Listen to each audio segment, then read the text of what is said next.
Madame, Monsieur, bonjour. C'est un grand honneur et un grand plaisir pour moi d'ouvrir cette première session du Frontières de l'Engineering Afrique-France.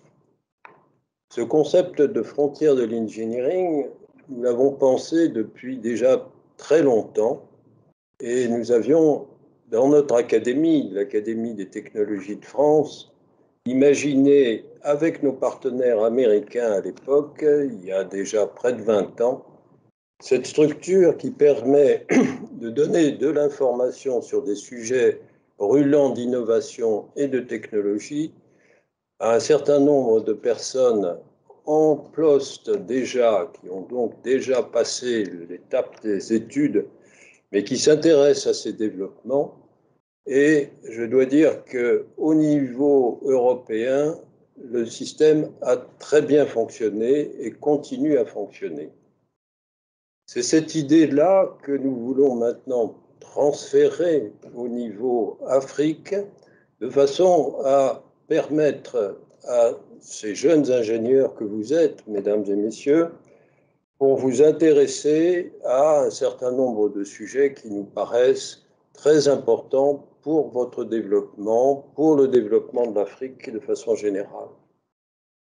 Alors, je vais vous donner d'abord quelques mots sur ce qu'est l'Académie des technologies, comment nous avons monté cette organisation.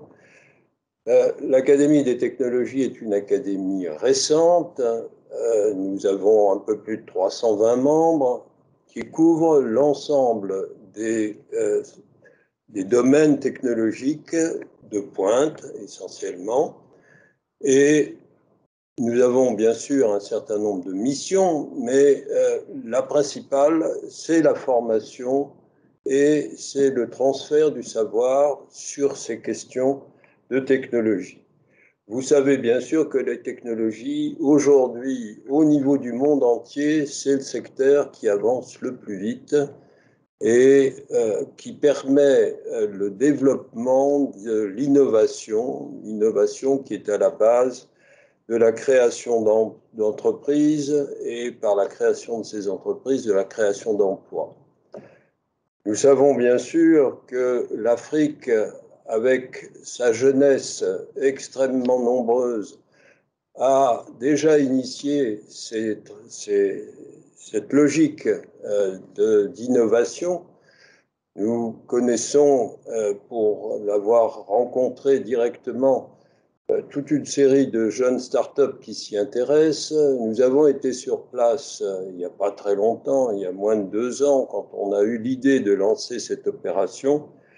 Et nous avions rencontré à l'époque un certain nombre d'industriels au Sénégal et en Côte d'Ivoire qui nous avaient encouragé fortement à faire ce travail, d'organiser ce frontière de l'ingénierie Afrique-France qui, après bien des vicissitudes compte tenu de la situation sanitaire, est finalement aujourd'hui lancé pour de bon. Donc, c'est en effet sur les questions du numérique qui nous a paru être le plus intéressant pour vous de centrer notre travail. Et il nous semble que les solutions numériques couplées à la technologie mobile doivent permettre de répondre dans bon nombre de cas aux besoins des populations dans de nombreux domaines, que ce soit l'éducation, la formation, l'énergie, l'agriculture, la santé, la construction, les banques, etc. Bien sûr, il fallait choisir, on ne peut pas tout traiter en 2 jours, et nous avons choisi, avec nos partenaires sur lesquels je vais revenir dans 2 minutes, numérique et agriculture et numérique et santé. C'est donc au cours de ces 2 jours que nos experts, qui sont des personnalités actives dans ces 2 domaines, vont vous apporter ce qui nous semble être le cœur de ces 2 approches finalement assez récentes, puisque dans les 2 cas, ce sont des technologies qui sont en plein développement qui ont été initiés il y a moins de 10 ans et qui commencent à donner des résultats tout à fait passionnants. Tous les domaines peuvent être accélérés par ce couplage entre numérique et la technologie du mobile ou la technologie de l'ordinateur. Et de nombreux projets, plutôt au stade de démonstrateur, montrent sa pertinence. On a des quantités d'exemples avec ce que fait le groupe Orange dans vos pays, mais aussi ce qu'il arrive à faire, même en France aujourd'hui, dans ces domaines. Nous voudrions donc vous apporter cette information. C'est une approche qui, par le truchement de l'ordinateur, permet au plus grand nombre de récupérer cette information. Vous êtes aujourd'hui 80 inscrits sur ces 2 journées.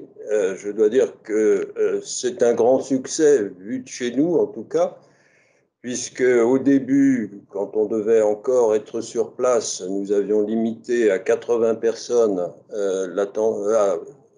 à 40 personnes, excusez-moi, le nombre de participants, mais c'est vrai que l'ouverture à l'Internet permet à un plus grand nombre d'avoir accès à cette information.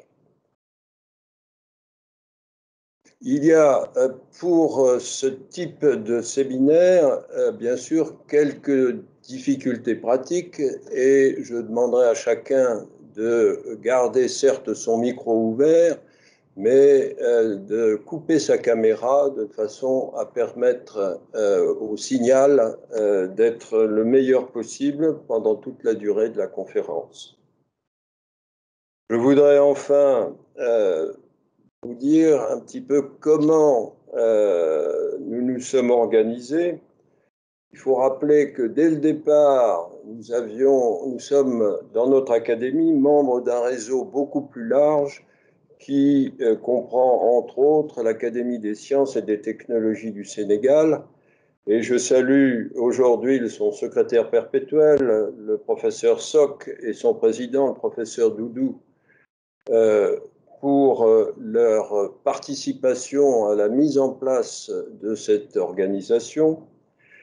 Nous avons aussi, et c'est extrêmement important, travaillé avec l'Institut Polytechnique Houphouët-Boigny en Côte d'Ivoire, avec en particulier M. Philippe Kouadio, qui nous a accompagnés depuis le début pour monter cette opération.